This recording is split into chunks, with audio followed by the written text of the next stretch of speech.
when you're growing a business and when you get into the motor trade, as it's called, it's actually a lot harder than you first think. There's so many stumbling blocks along the way that you hit. For example, being able to get a finance lender on board to offer finance to people is very difficult, especially if you work from home or you don't have an FCA license.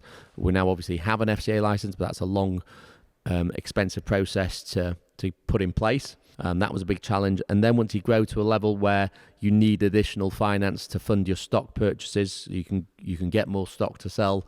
Again, that can be a challenge because they want you to meet certain criteria in terms of how long you've been going, how big you are, etc. It's constantly having these stumbling blocks put in front of you that you've got to overcome is very, very difficult, and you've got to have a proven record of trading successfully and profitably to be able to get these facilities in place. And if you don't, you either get declined or get refused them, or the interest rates or rates that you're offered for trading terms are really, really high and make it even harder to make the business profitable. Other than that, obviously staffing is always difficult. Trying to get people that are good, that are reliable, that love the job, that want to stay and don't want to move on is always a tough challenge. No matter what business you're in, staffing is always difficult. But other than that, there's just simply the risk of buying vehicles and making sure you get it right every time. And yes, more often than not we get it right, but sometimes we get it wrong. I remember once we had a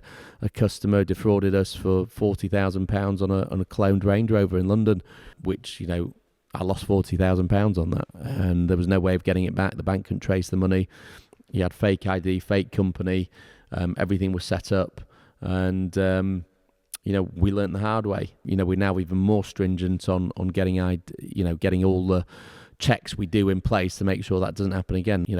Thank God it's never happened again since, but it's very, very easy to get conned if you're not on the ball 24/7 with every single person you deal with. It's a big, big challenge to make sure you don't get ripped off, or even people selling you cars that need, a complete new engine, or they've been the mileage has been tampered with. Things like Lamborghinis. A lot of people mess about with the mileages. I think they say something like 60 to 70% of Lamborghinis have had the mileages tampered with. People have knocked them back. Luckily, there is another sensor in the gearbox that also records the mileage on a Lamborghini, as well as other make and models. And you have to go to a Lamborghini dealership to get that gearbox sensor read, and that will confirm if the mileage is accurate. So we now do that as a matter of course on every Lamborghini we buy to make sure it's accurate and not being tampered with. If you didn't know that and perhaps you got caught out, you could stand to lose tens of thousands of pounds for buying a car that is very difficult to sell or worth significantly less. So that is a very, very big challenge.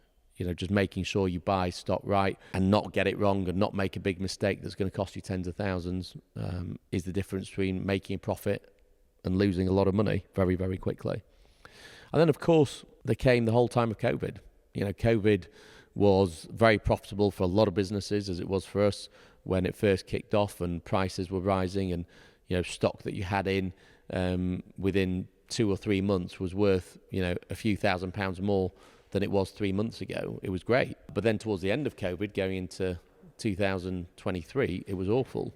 We had cars in stock, millions of pounds worth of cars in stock. Some of them lost. I remember selling 2 Range Rovers that lost £20,000 each car.